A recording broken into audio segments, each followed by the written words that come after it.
beauty itself is a language. It's just the hue of a stained glass window, the light that it casts on a space. What we do is entirely unique in art in that we use transmitted light.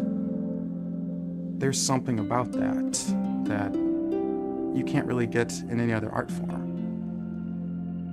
My name is Frei. I am the president of Frei & Associates, Incorporated.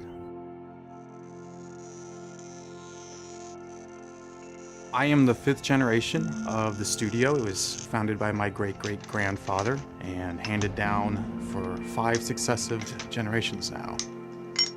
I live on the property in the house that my great-grandfather built. Not only do I have a touchstone with the work that he does, I literally sleep in the same room that he used to sleep. My father likes to say that we are a 15th century trade. Very little in our craft has actually changed over the last 150, 200 years. The handiwork, craftsmanship, you can't do that by machine. When we design, we don't design on a computer. Everything is hand-drawn. If you remove the hand from that process, you're, in a sense, removing the soul from that process. I was the glass cutter here for 6 or 7 years, and when I'm doing that, it's home.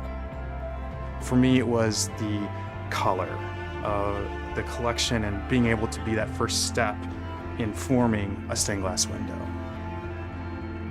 I can't tell you how many times I've been in to do an install, and you put one window in, looks pretty nice.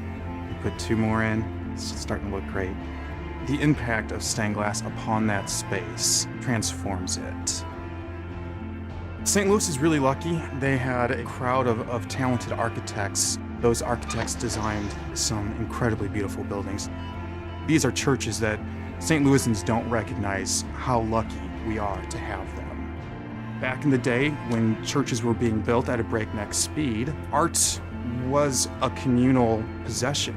You see a church like St. Francis de Sales built largely off the donations of immigrants. This is really impressive. These were not the wealthy barons of St. Louis. They contributed that largely because they weren't able to afford artwork or beauty in their own home, but as a community, they were able to have something entirely glorious. We were really lucky that we ended up in St. Louis in that first generation. St. Louis offers something that very few other cities do. There's a history here. Not only do we have old buildings, they're beautiful old buildings. We are proud St. Louisans, and it's just a great city to live.